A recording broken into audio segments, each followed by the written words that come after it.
तो this is the chapter 5 unit 3 lecture 3 8 अप्रैल को ये हो रहा है। ये आपको मतलब आसानी रहती है इस तरीके से।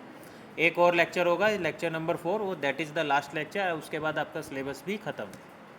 तो आज का जो टॉपिक है नॉर्मल डिस्ट्रीब्यूशन को हम लोग कैसे चेक करते हैं उसका है टॉपिक, कि कौन सा टेस्ट हम लोग यूज़ करें टू चेक कि डिस्ट्रीब्यूशन इज़ नॉर्मल और नॉट।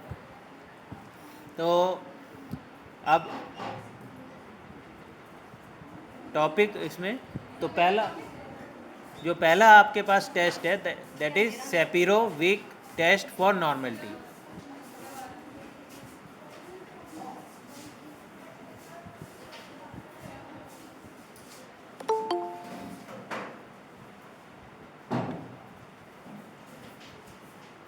ठीक है, तो पहला आवाज़ बंद कर लीजिए। Shapiro Wilk test when we want to compare sample with normal distribution. ठीक है, जब हम चेक करना चाहते हैं कि सैंपल जो है वो दैट इज़ नॉर्मल डिस्ट्रीब्यूटेड है और नॉट। जैसे for example this is the data 2 and this is the example input of the data 2 3 5 7 5 3 and so on. उसके बाद हमने इस पर सेपिरो टेस्ट लगाया डेटा 2 पर, तो ये क्या होगा, उसमें हम पी वैल्यू देखते हैं। अगर if p value is greater than 0.05 आगे लिखा है, then the normal it is normal distributed, otherwise it is not normal distributed. ठीक है, तो चेक करते हैं इसमें पी की वैल्यू क्या आई। इसमें पी की वैल्यू आई है हमारी 0.7223, that means it is normal distributed. It's clear to all of you? यहाँ तक समझ में आ गया सबको? नेक्स्ट है r pois 100 lambda equal to 5।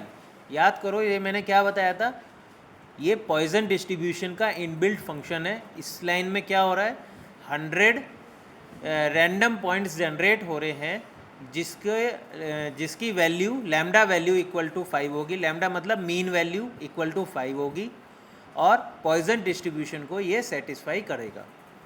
ये मैंने रन कराया तो ये 100 पॉइंट्स जनरेट हो गए।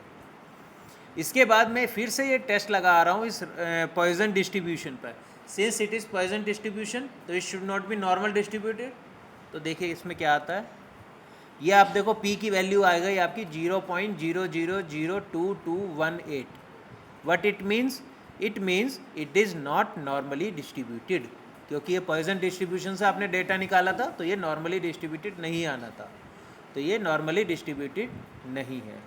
यहाँ तक कोई डाउट? ठीक है, आपके एग्ज़ाम में क्वेश्चन कैसा आया था जो मैंने आपको असाइनमेंट के में भी दिया है कि नॉर्मल डिस्ट्रीब्यूशन को चेक करने के लिए कौन सा टेस्ट है, उस टेस्ट का नाम लिखो। तो आपको सिर्फ इसका नाम लिखना था और अपने असाइनमेंट सबमिट करो एज सून एज पॉसिबल। कभी भी मार्क्स, ठीक है। अभी रुको आगे देखो, अभी ग्रास 3 है, read.csv file.choose, वही पुराने वाला कमांड्स हैं, अब तक आपको रट गई होंगी। तो ये ग्रास 3 रिच ग्रेस वाला हम लोग सेलेक्ट करते हैं।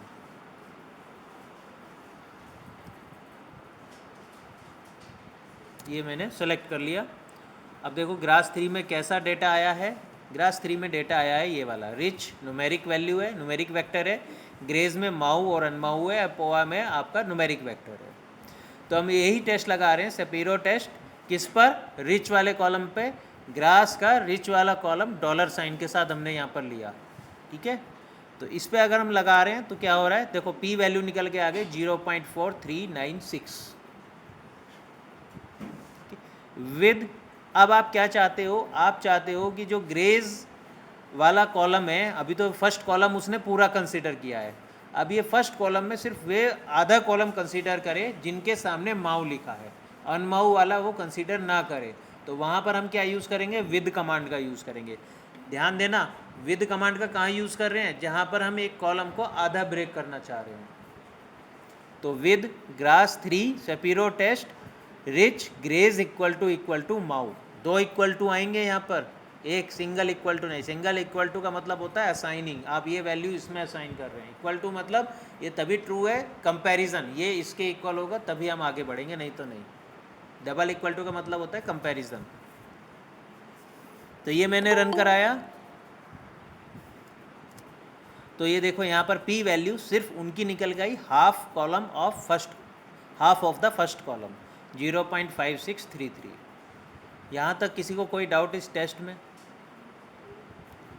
नेक्स्ट है do the following when you want to get one output and apply test to half of the data then other half. ठीक है, दैट मीन्स आप टी अप्लाई कमांड का यूज़ करेंगे जहाँ पर आप चाहते हैं ग्रेस 3 रिच पे अप्लाई हो और ग्रेस 3 ग्रेस पे अप्लाई हो और सपीरो टेस्ट अप्लाई। देखो कैसे ये क्या करेगा, माऊ के साथ एक डेटा देगा आउटपुट और उसके साथ दूसरा आउटपुट देगा। यहाँ पर देखो ये रहा, जब माऊ है तो पी वैल्यू आपकी ये आई है फर्स्ट कॉलम की, और जब अनमाऊ है तो पी वैल्यू आपकी फर्स्ट कॉलम की ये आई है। क्लियर? तो यहाँ पर अगर आपको दोनों को एक साथ चाहिए तो आप टी अप्लाई का यहाँ पर यूज़ करेंगे। नॉर्मलिटी चेक करने का ही दूसरा टेस्ट है कोलमोगोव टेस्ट। इसको हम लोग शॉर्ट में यूज़ करते हैं ks.test। ये इसका इनबिल्ड कमांड फंक्शन है। This test used to compare two distribution, दो डिस्ट्रीब्यूशन को कंपेयर करने में ये यूज़ होता है ना। कैसा comparison? Number 1, compare a sample to a known distribution, एक सैंपल को नॉन डिस्ट्रीब्यूशन से कंपेयर करने में। नॉन डिस्ट्रीब्यूशन मतलब हमें पता है कि ये नॉर्मल है या नहीं है। एक डिस्ट्रीब्यूशन के बारे में जानकारी हम रखते हैं, दूसरे के बारे में हम जानना चाहते हैं कि ये नॉर्मल है या नहीं है। Second is compare two unknown distribution to see if they are same और नॉट। ठीक है, दो अननोन डिस्ट्रीब्यूशन है बट आप ये जानना चाहते हैं कि वे दोनों सेम है, दोनों नॉर्मल है या नहीं, दोनों पॉइजन है या नहीं, एंड सो ऑन। मतलब दोनों सेम डिस्ट्रीब्यूशन है या नहीं। जैसे फॉर एग्जांपल आप देखो x equal to rnorm 50, इससे क्या होगा, 50 रैंडम वेरिएबल जनरेट होंगे विच सेटिस्फाई नॉर्मल डिस्ट्रीब्यूशन। ठीक है, ये x का आउटपुट आएगा। रन इफ क्या है, generate 30 random numbers satisfying uniform distribution, यानी दूसरा कोई डिस्ट्रीब्यूशन है ये। यूनिफॉर्म y की वैल्यू क्या हो गई, ये। यूनिफॉर्म डिस्ट्रीब्यूशन क्या है, उसकी डेफिनेशन यहाँ लिखी है। Uniform distribution is a probability distribution that assert that outcome of for a discrete set of points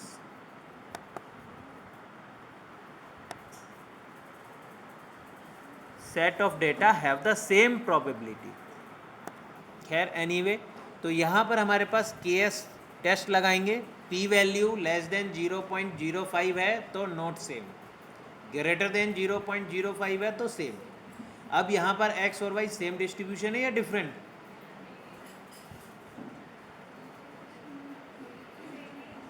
बताओ, x कौन सा डिस्ट्रीब्यूशन है यहाँ पर, नॉर्मल।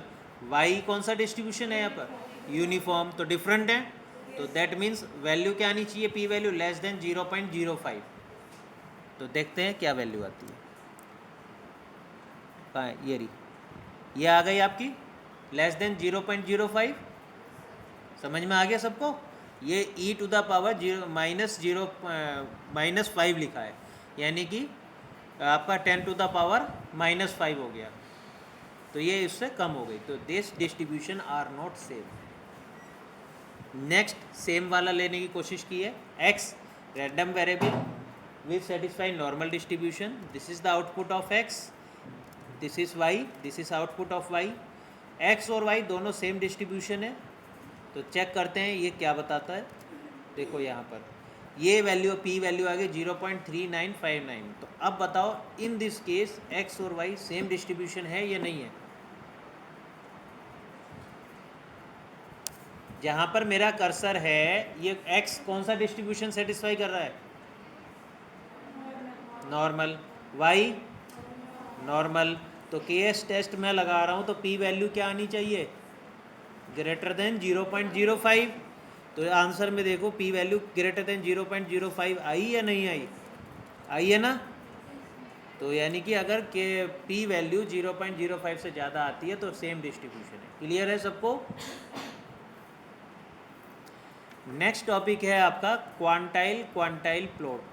ठीक है, नहीं है? चलो अब मैंने बना दिया तो थोड़ा सा पढ़ लो, छोड़ देना। ठीक है, क्वांटाइल क्वांटाइल प्लॉट है तो इसमें पहला है basic normal quantile quantile plot. Data two, ये आपके पास है डेटा टू का output. Q Q norm quantile quantile plot के लिए आपका इनबिल्ट फंक्शन है Q Q norm. Q Q norm data two में अप्लाई करता हूँ तो ये देखो क्या आता है, इस तरीके का आपका ये आउटपुट आता है, क्यू क्यू प्लॉट आता है। तो हमें देखना है कि ये नॉर्मली डिस्ट्रीब्यूटेड है या नहीं। तो ये नॉर्मली डिस्ट्रीब्यूटेड नहीं है। क्यों नहीं है? क्योंकि अगर ये नॉर्मली डिस्ट्रीब्यूटेड है होगा तो ये जो ग्राफ आएगा, ग्राफ में जो पॉइंट्स है सीधी एक लाइन अगर आप खींचते हैं तो उसके ऊपर ही पड़ेगा। ठीक है, यहाँ पर क्योंकि एक लाइन पर सारे पॉइंट्स नहीं पड़ रहे हैं तो this is not a normal distribution. Again अब हम लाइन ऐड कर रहे हैं, ये data two Q Q norm लगाई। अब मैं इस पर एक लाइन खींच के आपको दिखाता हूँ। देखो ये मैंने लाइन खींची तो ये लाइन आपकी इस तरीके, लाइन पे तो नहीं पड़ रहे डेटा, तो that means it is not a normal distribution. ठीक है, फिर उसके बाद फिर से मैं एक बार यहाँ पर करता हूँ। अब यहाँ पर जैसे ये वाला है, इसमें आप डेटा टू में L W T equal to 2 और L T Y equal to 2 करते हैं तो L W T equal to 2 means line of dashes, dashes आ जाएगी लाइन में। L T Y equal to 2 means thick dashes, मोटे dashes आएंगे। ये आपको क्लियर? नेक्स्ट है आपके पास next topic 7.3 plotting the distribution of one sample against other.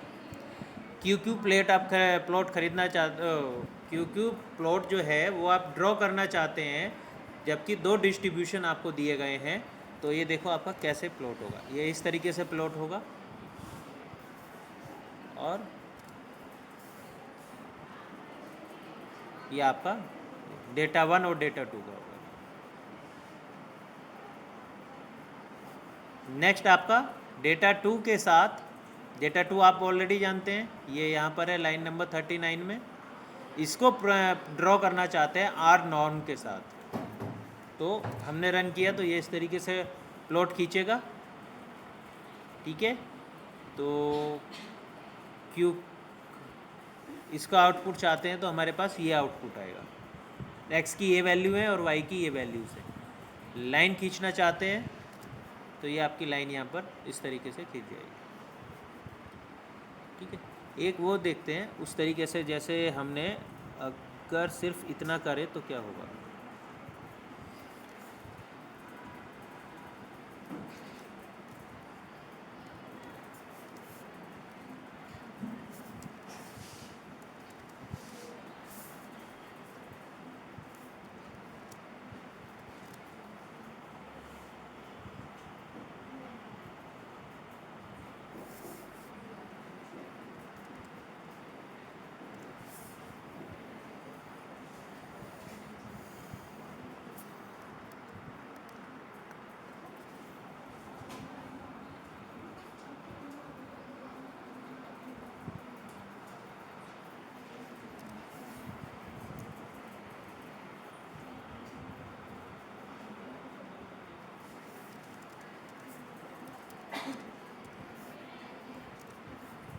देखो यहाँ पर आप लोग देखो, यहाँ पर मैंने एक ये किया है क्यू क्यू नॉर्म है ये। अब की बार अंदर का डेटा क्या लिया है मैंने, जो रैंडम वो नॉर्मल डिस्ट्रीब्यूशन को सेटिस्फाई करता है। क्लियर है? यह आर नॉर्म है, आर नॉर्म 5051। ठीक है, ये रैंडम वेरिएबल को जनरेट करने वाले 50 पॉइंट्स लिए हैं और उसको मैंने Q Q norm quantile quantile plot कर रहा हूँ।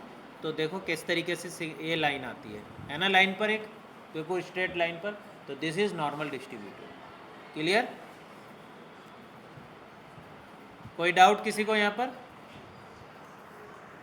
डाउट पूछिए।